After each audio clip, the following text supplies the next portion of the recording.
ಕೂತು ಸರ್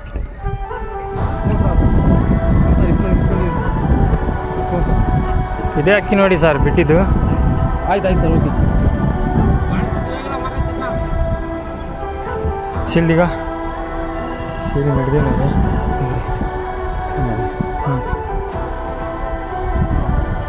ಅಕ್ಕಿ ಬಂದು ಕರೆಕ್ಟ್ ಫಿನಿಶ್ ಆಗಿದೆ. ಚೆಕ್ಬಂದಿಗೆ ಬಂದಿಲ್ಲ, ಅದಕ್ಕೆ ಅಕ್ಕಿ 0 ಆಗಿದೆ ಅಷ್ಟೇ.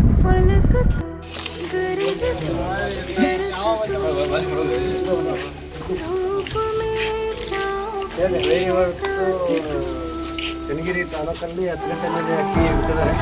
ಚನ್ನಗಿರಿ ತಾಲೂಕಲ್ಲಿ ಯಾವ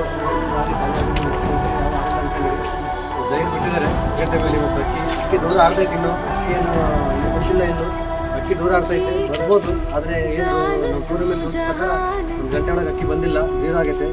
ಅದೇ ಅಕ್ಕಿನ ಮತ್ತೆ ರೆಡಿ ಮಾಡಿ ಮತ್ತೆ ಮುಂದಿನ ಟೂರ್ನಮೆಂಟಿಗೆ ಚಾನ್ಸ್ ಕೊಟ್ಟರೆ ಅದೇ ಅಕ್ಕಿನ ರೆಡಿ ಮಾಡಿ ಬಿಡ್ತೀನಿ ಅಂತ ಹೇಳಿದ್ದಾರೆ. ಒಳ್ಳೆ ಟೈಮ್ ಬಿಡಲಿ. 10 ಗಂಟೆ ಮೇಲೆ ಆಸಿರೋದಕ್ಕೆ ನಮ್ಮ ಧೈರ್ಯವಾಗಿ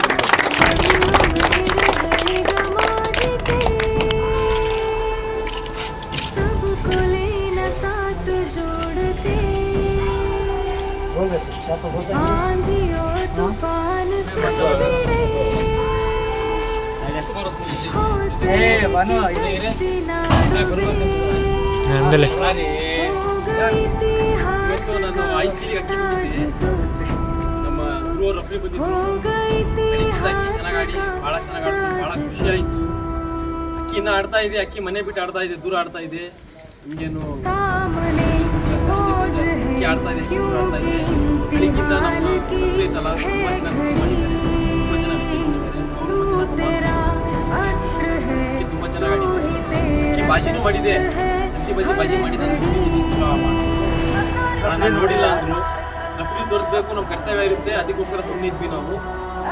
ಮತ್ತೆ ಬಾಜಿ ಮಾಡುತ್ತೆ, ಅದು ಫಿನಿಶಿಂಗ್ ಬಂದಾಗ ಬಾಜಿ 100% ಮಾಡೋದು ಇರೋದು ನಂಬಿಕೆ ಇತ್ತು. ಏನೋ ಅದಕ್ಕೆ ಪ್ರಾಬ್ಲಮ್ ಕಾರಣಾಂತರ ಅಕ್ಕಿ ದೂರ ಆಡ್ತಾ ಇದೆ, ಇನ್ನೂ ಆಡ್ತಾ ಇದೆ, ಅಕ್ಕಿ ದೂರ ಮನೆ ಬಿಟ್ಟು ಆಡ್ತಾ ಇದೆ.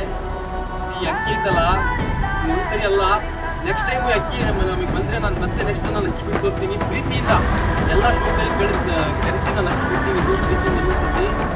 ಒಂದ್ಸರಿ ಎಲ್ಲ 11 ಗಂಟೆ 12 ಗಂಟೆ 10 ಗಂಟೆ ತಗೊಂಡು ಅಕ್ಕಿ ಆಡಿದ್ದೆ. ಅಕ್ಕಿ ಇದೆಲ್ಲ ಭಾಳ ನನಗೆ ಟೈಮ್ ಓವರ್ ಮಾಡಿ ಭಾಳ ಬಾಜಿ ಭಾಳ ಇದಕ್ಕೆ ಇದೆಲ್ಲ ಮೈಸೂರಲ್ಲಿ ಶೌಕತ್ ಅಂತ ಇದೆ, ನಮಗೆಲ್ಲ ಬಾಜಿ ನಾನು ಏನು ಮಾಡಿದ್ವಿ ಬಾಜಿ ಆಗಿಲ್ಲ. ಪ್ಲ್ಯಾನ್ ಹೇಳಿದ್ರು ಆ ಥರ ಮಾಡಿ ಅದೆಲ್ಲ ಬಾಜಿ ಅವರೇ ಕಡಿಮೆ ಮಾಡಿಸಿರೋದು. ಅಕ್ಕಿ ಕೈ ಎತ್ತಿದ್ರೆ 50-100 ಹೊಡಿಯೋದು. 3 ದಿನದಿಂದ ಶೌಕತ್ ಬವರು ಲೈನ್ ಆಗಿದ್ದೆ, ಅವ್ರು ಹೇಳ್ದಂಗೆ ಮಾಡಿ ಅಕ್ಕಿ ಬಾಜಿ ಕಡಿಮೆ ಆಯಿತು. ಅಕ್ಕಿ ಕರೆಕ್ಟಾಗಿ ಆಡಿದೆ. ನೆನ್ನೆನೂ ಅಕ್ಕಿ ಬಿಟ್ಟಿದ್ದೆ, ನೆನ್ನೆನೂ ಚೆನ್ನಾಗಿ ಆಡ್ತು, ಬಾಜಿನೂ ಕಡಿಮೆ ಮಾಡಿ ಅಕ್ಕಿ ಆಡ್ತಾ ಇತ್ತು. ಇಷ್ಟು ಹೇಳಿ ನಾನು ಮಾತಾಡ್ತೀನಿ. ನೆಕ್ಸ್ಟ್ ಟೈಮ್ ಇನ್ನೂ ಅಕ್ಕಿ ಬಿಡ್ತೀನಿ, ಒಳ್ಳೆ ಟೀಮ್ ಬಿಡ್ತೀನಿ. ಅಕ್ಕಿ ಬಂದರೆ ನಮ್ಮ ಪ್ರೀತಿಯಿಂದ ಎಲ್ಲ ಶೋಕ್ದಾರಿಗೆ ಕರೆಸಿ ಅಕ್ಕಿ ಬಿಟ್ಟು ತೋರಿಸ್ತೀನಿ ಎಲ್ಲರಿಗೂ, ಎಲ್ಲರ ಮುಂದೆ ಅಕ್ಕಿ ಬಿಟ್ಟು ತೋರಿಸ್ತೀನಿ ನಾನು. ಮತ್ತೆ छन्नी में डाला तो कोई नहीं टिकेगा, ऐसे कायर लोगों को रखकर ये क्या कर लेगा। हाँ साहब, आपने सही कहा, हम कायर थे, ताकत नहीं थी, भरोसा भी नहीं था, मौत हमारे सर पे मंडरा रही थी। लेकिन जब उसने काली माँ के सामने उस राक्षस का सर धड़ से अलग किया ना, ಎಲ್ಲ ಅಕ್ಕಿ ಚೆಕ್ ಬಂದಿಗೆ ಬರುತ್ತೆ ಅಂತ ವೇಟ್ ಮಾಡ್ತಾ ಇದ್ದಾರೆ. ಅಕ್ಕಿ ಎಲ್ಲೂ ಕಾಣ್ತಾ ಇಲ್ಲ. ಇನ್ನು ಟೈಮು ಅಷ್ಟೇ, ಇನ್ನೊಂದು 5 ನಿಮಿಷ ಇದೆ. उसकी तलवार की रफ्तार से एक हवा पैदा हुई था, उस हवा ने नटराज जी के हर एक को सांसें दे दी। एक सलाह देता हूँ, आप उसके खिलाफ जाने की जरूरत मत करना साहब।